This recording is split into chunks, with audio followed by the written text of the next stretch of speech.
Okay, so I'm just going to hand over to you, Michelle, if that's okay.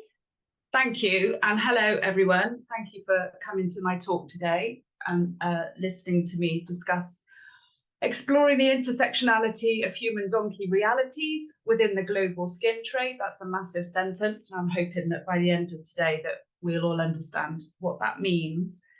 My name is Michelle Whitham-Jones. I'm the Head of Education at the Donkey Sanctuary, and I'm joined by Laura. I hope, Laura, are you here? Laura Kubashevich. Few.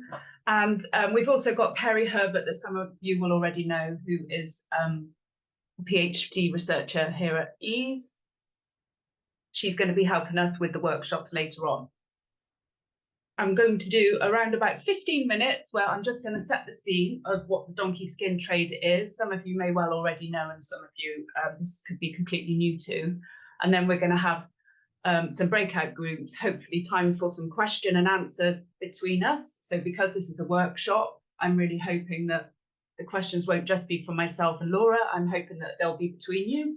There are no right and wrong answers with this at all. Just be reassured.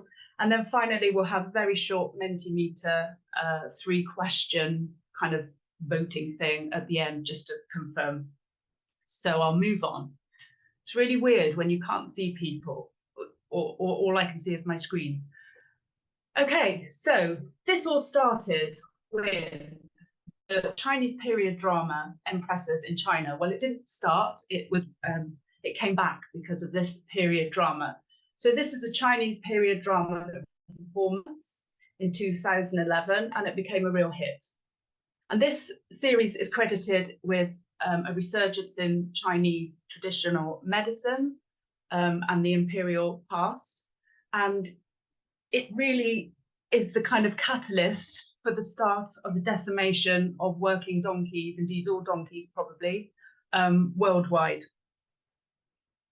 And the reason why is because this episode, or this series, featured a traditional Chinese remedy called yijiao. I'll show you yijiao here. So yijiao is a slab of collagen, basically, which is derived from the boiling of donkey skins, mixed with various herbs and potential precious waters. So you can see yijiao comes in many forms, and it can be ingested or used in various different ways. So this is just a slab of what's called pure yijiao. And it's kind of prized as a cure-all for China. The Empress's plot was it boosted fertility, but it's used for so many things now. And efficacy, depending on who does the efficacy testing of the product, shows that actually, obviously, there is no efficacy with this. However, there are studies that show that there are some benefits to this. So it's completely inconclusive. Just to say that initially, this was a precious substance, and therefore the donkeys that needed to be used were only the large black-skinned donkeys, which were only found in China. They're no longer found in China. They're extinct. And the water was used from a specific well, which was rarely opened. Following the 2011 Empresses of China, the need for, or the demand for yijiao exceeded the amount of donkeys that were in China, and this kind of thing exploded and led to what the United Nations called a sixth extinction, a potential mass species extinction happening in Africa. And although this feels quite sensationalist, the number, and it's hard to get accurate statistics in this trade, because on the whole it's an illegal trade, but it is showing that donkeys will be extinct in Africa at the current rate if we keep going within 8, 9, 10 years, pretty much, unless something comes along to stop that.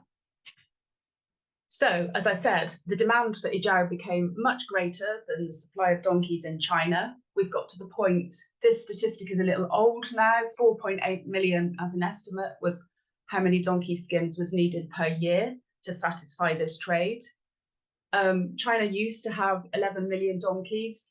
It's fair to say that they certainly don't now. Each year, people were provided with 1.8 million donkeys from China, and that left a 3 million space, if you like. they needed 3 million donkeys to make up the backlog.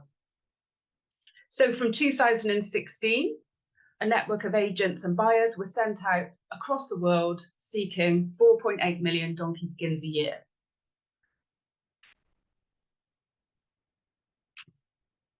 I have got some quite emotive pictures here. So if you'd like to look away, please do. Where I've got warning, it means that what I'm going to show you is not very pleasant to look at, but I think it's quite necessary.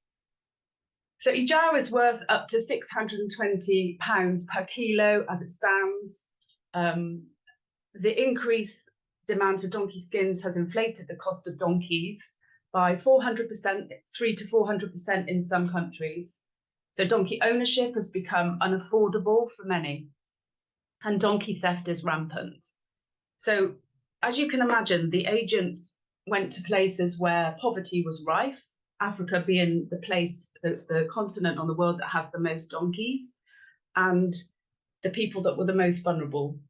Many people use donkeys or many working animals for subsistence farming, and therefore many families may just only have the one donkey to use. And so you can understand how suddenly their donkey became very, very valuable for another market. Slaughterhouses were set up in various countries. This is awful, but this is a slaughterhouse in Kenya. This is quite a poignant picture for us because there's just that one donkey by the tree and then in amongst a sea of drying donkey skins, and an equally awful picture here. So I've often been asked, what's the difference between the donkey skin trade and the cow skin trade, the leather trade? Currently, this is such an unregulated trade. The welfare compromises are enormous for the donkeys. The transport over long distances is awful. The problem we have here is profits are driving this up. So there's such an indiscriminate use of donkeys. Many people are unskilled, working in the abattoirs, unaware of animal welfare standards. So you end up with literally inhumane practices. As well as the treatment of the donkeys, there's the biosecurity risk of not handling carcasses, which is what they become quite quickly at the end point. So here is another awful image of literally donkeys waiting to be slaughtered. And this is an example of the transport that happens. It's just as many donkeys as you can possibly get into the trucks will be shoved in there.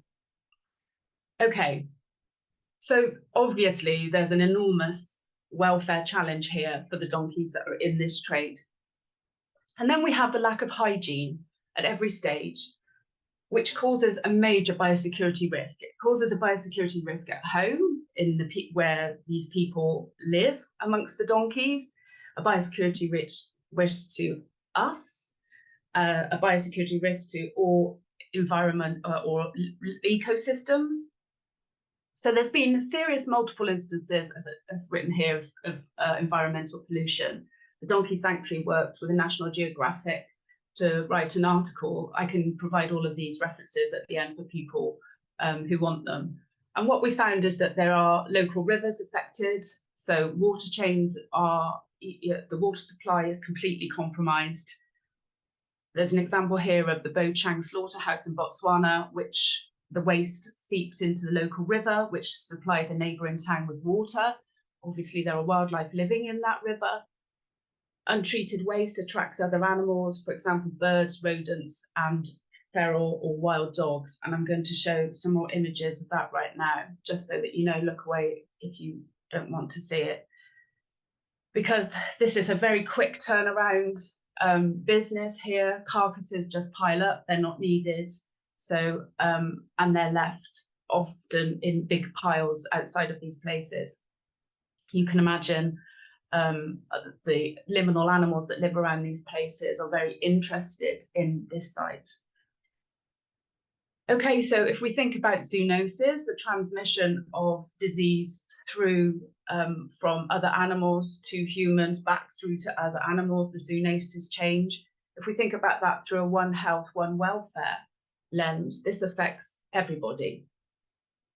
We found that skin samples from a licensed slaughterhouse tested positive for zoonotic disease, and some of that disease was carrion drug-resistant MRSA variant, and others, the flesh-eating disease that is found in humans. So this was found in the skins. There's an example of how the skins are kept. Okay, so this is Samuna from Ethiopia, and she said, if there are no donkeys, there's no community. So from 2016, donkey-dependent communities were finding their donkeys stolen, slaughtered, and skinned through the night. This leaves them with no income to pay rent, or to buy food, or to transport water, or to subsistence farm. But there was also this trauma of losing what many people describe as a family member. I think there's quite a misconception about how working equids are kept in some countries. And I think there's a misunderstanding about how this actually impacts the humans, obviously, as well as the donkeys that are there. So life for donkeys has changed dramatically in these countries now. Donkey owners have started to bring their animals into their huts or at night, or build in small crude shelters to house donkeys overnight. And of course, when you are resource scarce, some of those huts probably aren't put together in a way that would be wholly thought of as good welfare, let's just say, for animals that were free to roam prior to this happening. So before the donkey skin trade, this is quite a common kind of example of where the donkeys would reside after they've had their working day and they'd roam. These two shelters are built by Brook, and you can see, although these are quite good shelters, life has changed dramatically for these animals. The results of the skin trade are found to disproportionately impact women and children, without a doubt. So a quote here from Johnston, recent research in the Conversation Journal. In Ghana, for instance, owning a donkey was found to save adults about 5 hours of labour a week and children 10 hours of labour a week. So that labour then moves on to the women and the children. Okay, so slaughterhouses. Marginalised communities across Africa and South America have been offered significant funds and infrastructure to accommodate the donkey skin trade. And you're thinking about countries who are resource scarce, may not have water wells, may not have electricity, and these communities are being offered the opportunity for employment and promises of things like mobile phone, masts, and all sorts of things in return for setting up a slaughterhouse. So the real impact of the mass donkey slaughter became a reality after a while in these countries, because the essential role that donkeys play in these countries became so obvious as donkeys became scarce or the price for them moved up. And when this happened, there was a public outrage in various countries. Kenya, for example, banned the export in February 2020 of donkey skins. However, the exporters took their case to the High Court in Kenya, and that was overturned. And so there are legal battles ongoing in many countries across Africa. And again from Johnson, however, the implication of donkey bans varies according to the strength of the regulatory capacity in each country and how easy it is to smuggle things across borders. And I don't think that this can be underestimated here, in that, you know, the regulatory capacity in some countries that are resource scarce is loose.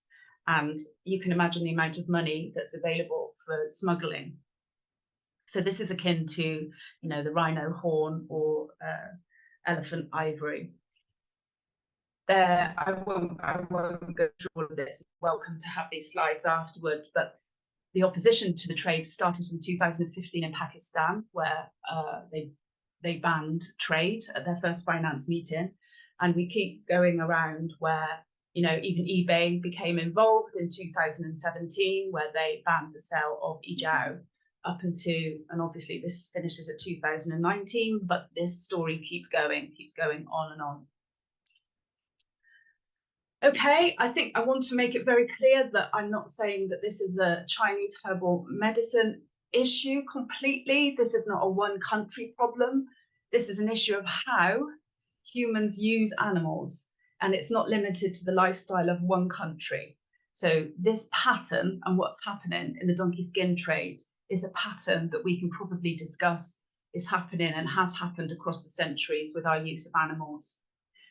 However, the Donkey Sanctuary have engaged with China, with other and also other NGOs have engaged with China. We've worked with partners in China. We've worked with universities to develop training and welfare training for donkey farms, where donkeys are farmed with higher welfare, although our research also shows that this isn't really a viable option because donkeys don't reproduce fast enough to make donkey farming worthwhile for the farmers.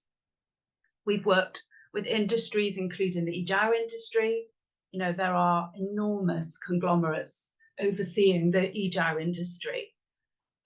We've researched the sustainability of donkey farming, like I said, and the Donkey Sanctuary have invested in the development of humane, sustainable solutions such as cellular agriculture. So cellular agriculture has produced the equivalent of Ijiao, and it's about working to change current rhetoric to encourage people to be okay about using cellular agriculture Ijiao as opposed to needing it to be from donkeys. Certainly, there's no more black donkeys as people thought. But this is well organized, an industry that's well organized and resourced. There's a handful of major firms in one province that dominate the industry in China, and they're represented by this industry association. This is recent research. So this isn't underground and completely illegal. You know, there are huge corporations here managing this thing. Okay, I can't see anybody, but I'm hoping to take a few questions if people have them, or a couple of questions. So I would like you to apply your anthrozoological lens here, thinking about this from a human-animal interaction lens, not just from the donkey's lens, although include the donkey's lens, to identify the issues for some of the characters whose lives intersect this trade. And I've given you 100 miles an hour overview of this, and hopefully from that you can see that this is much bigger than it appeared initially, and how that the donkey skin trade is affecting those people. So Kerry is going to have I'm hoping we'll just be randomly assigned here, but Kerry will talk about a girl who takes their family donkey to collect water every day before school. This is something that happens all over Africa every single day. Laura is going to talk about a community from a low or middle income country who may be approached for permission to set up a slaughterhouse in a town. And I'm going to be thinking about the working donkey themselves and whose life has changed significantly since then.